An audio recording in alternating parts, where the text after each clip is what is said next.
A message popped up in the chat. Someone blurted out in shock, watching as the Pui, those odd smiling creatures, jumped around a block of stone. One user typed, "What's Kim J doing there?" while others just spammed question marks, their confusion obvious. The main character, Ju, frowned and cautiously trailed behind the Pui, his breath heavy. Suddenly, the creatures froze, their faces twisted into something more menacing. One of them opened its mouth, revealing sharp fangs. "That's an abomination," someone wrote. Without warning, the Pui launched forward, biting into the stone. Chips of rock flew everywhere. Ju's eyes widened in horror. "Pui," he muttered, sweat breaking out on his brow. His mind raced. Did he need to eat stones too? The chat exploded again. Someone pointed out that even Ju had frozen. Another user commented that it was understandable. These creatures were disgusting. Pressing his lips together, Ju silently wondered if he could force himself to eat rocks like they did. Someone in the chat asked bluntly if he was really about to try it. Another user couldn't believe it either.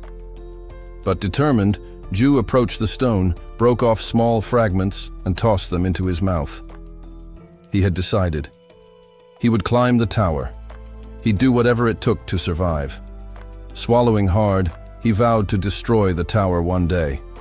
"Popo!" he shouted defiantly. Someone had praised him once, saying he was impressive. He smiled faintly at the memory. Nearby, a woman sitting in a chair took a sip from her cup, commenting how hard it was to find work lately. With her eyes closed, she added that Ju always kept his hands clean. He'd succeed at anything he tried. Embarrassed, Ju denied it, saying he was just the orphanage's favorite. The woman sighed. "It'd be nice if the other guys had your heart." Ju asked if something was wrong. Setting. Her cup aside, she admitted the truth. Their director wasn't doing well. The orphanage was privately funded, and without the director, it wouldn't last long. Ju bowed his head, sadness washing over him. He thought back to how the director had given him his name, hoping he'd live a good life. The woman had brought him to the orphanage as a child. Over time, he got a job at a store, worked as a salesman, and even got hired at a new company after an interview, thanking the man who gave him the chance. He had worked hard all his life. But so what? Even if he worked for years, it wouldn't be enough to save the orphanage. Lying on his back, he thought grimly about the shelter's limited time. Was there a way to get rich fast? Picking up his phone, he began watching videos about getting rich. As he scrolled, he realized something. No matter what people did, they always ended up talking about awakened ones. Curious, he clicked on a video about someone's first income as an awakened one. The host turned to two awakened who had conquered the tower. "What changed most in your life after coming back?" he asked. One of the men smiled. "Honestly, drinking. It might sound arrogant, but money doesn't lie." "Oh." Stared at the screen, thinking about how awakened raked in money like that man said. The interview went on, and someone asked about the Pui. Intrigued, Ju wondered the same. What were Pui exactly? His mind drifted to the past. Years ago, a tower appeared. It randomly selected people. He remembered a girl disappearing into a portal. The tower pulled people in, and only a few ever returned. No one knew what happened inside, because those who made it back refused to talk. He recalled one injured man hiding his face and declining interviews. The people who returned were called awakened. Their bodies contained mana, which advanced human technology, things like magic engineering, which shouldn't exist but did thanks to them. Companies swarmed awakened, offering massive salaries. They were living energy sources. Closing his eyes, Ju admitted it. He envied them. If only there was a portal nearby. Suddenly, his phone buzzed. His name flashed across the screen. Sitting upright, he blinked in confusion. What is this? More notifications flooded in. He'd entered the first floor, cleared it, earned rewards. Another said he reached the 6th floor, the 13th. His subscriber count hit a milestone. One notification even claimed he had 527 items in a library. Covered in sweat, Ju stared in shock. What are these files? Panicking, he assumed he'd been hacked and tried to delete everything, but accidentally hit the zoom button instead. His stomach dropped. Maybe it was malware. He reached to turn off the phone, but before he could, a voice echoed from the speaker. "Are you streaming?" Ju froze. The voice kept speaking, mentioning work. Notifications popped into the chat. "You don't need to go to work anymore. This is your job now." His face appeared in the video. Stunned, Ju whispered, "Is that me?" He watched as he fought monsters, first with a sword and shield, then with an axe. He didn't remember any of it. In the footage, he climbed a rock and stared out across the land. Suddenly, a Pui jumped up. Ju recognized it instantly. Was this the Pui from that interview? A system window appeared. Pui, consuming rock with strong teeth. Ju rubbed his chin. What kind of interface is this? There were more windows too, like the one that popped up when he opened a chest. Reward, easy difficulty, 110 coins, he realized now. The video showed him conquering the tower, in the future. No one ever spoke of the tower. No strategies existed. But now, Ju had all of it. And it's only mine, he thought. Later, he went to a gym to start training. As he registered, the receptionist pointed where to sign. Ju nodded. He wanted to be in better shape when the portal came. While exercising, another man praised his effort. Ju thanked him. At home, he kept watching the videos, jotting down notes. If I study all of them, clearing the tower will be easy. He balanced training, studying, and working at the store. He smiled as he handed a customer their product. "Would you like a bag?" He asked, already set on conquering the tower. Eventually, he quit his job to wait for the portal. He remembered turning down a promotion. His boss had looked surprised when he said he was quitting. Now, with no income, he felt pressure. "I need money." Grabbing his phone, he wondered if he'd misinterpreted everything. But shaking his head firmly, he shoved away the doubts. If he was wrong, the shelter would be doomed. The thought made him bite his lip. Later, raising his hands in frustration, he groaned. "I don't even know when the portal opens." He stretched out his shoulders to pass the time, but then a gust of wind swirled behind him. He turned. A portal had appeared, growing larger with each second. Ju's eyes widened, his mouth falling. "Open." Stepping closer, he whispered, "Is this really?" A voice beckoned him from inside. "Enter." Smiling faintly, Ju thought, even if it hadn't called, I wasn't going to run away.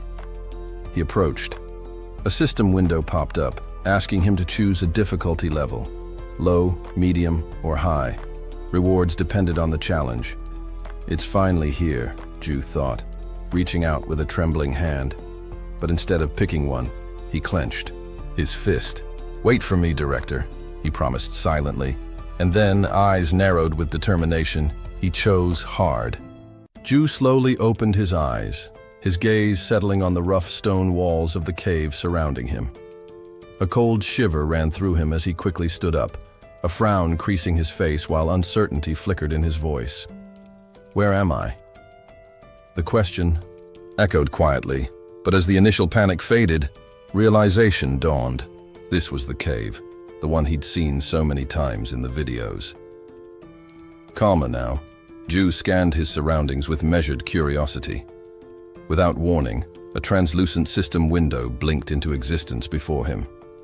"The stream has started," it announced. His eyes narrowed. The streamer! It was him, Ju. No viewers, no subscribers, no coins. The message was clear. The trial was about to begin, and he needed to eliminate all enemies that would appear. A countdown began to tick in the corner of the window. Reaching instinctively into his pocket, Ju's fingers brushed against emptiness. His phone was gone. A flicker of disappointment crossed his face. He had wanted to re-watch the video, but he shrugged it off. He'd practically memorized every clip over the past 2 years. His hand rose to the back of his neck. It should start soon, he reminded himself. He recalled how, on the first floor, participants were always granted a short preparation period before the test began. During that window, they were expected to interact with spectators and collect coins. The spectators were other awakened ones, scattered across the tower. Ju pictured them, observers peering down, casually tossing coins toward participants they favored. Spectators would browse through a list of live streams, pick one, and sponsor it. If their chosen streamer advanced to the next floor, the spectators would earn coins as well. Though, truthfully, many probably just watched to pass the time. His thoughts were interrupted by a soft chime. A notification appeared. User, the love has joined the stream. Snapping to attention, Ju bowed politely. Welcome, he greeted with a formal nod. The love responded curiously, remarking she'd never seen him before and asking about his unusually polite introduction. Still, she noted to herself that Ju wasn't as timid as others she had observed. Another notification quickly followed. The love has sponsored you with 1 coin. Grinning, Ju thanked her warmly and asked if it was true he could now access the store. He tapped on the store section in the system window, eager to explore. The love expressed surprise at how quickly he'd figured it out and admitted she liked his efficiency. Pleased, Ju thanked her again. When she asked what he planned to spend the coin on, he scratched his cheek thoughtfully before admitting he'd rather save it. Better to wait and see what kind of enemies awaited him before spending it impulsively. The love smiled, calling him a decent guy, and soon after, a new notification popped up. The love has subscribed. Ju's heart lifted. A subscription this early. Fantastic. He thanked her enthusiastically, inwardly celebrating the stroke of luck. Subscriptions mattered greatly.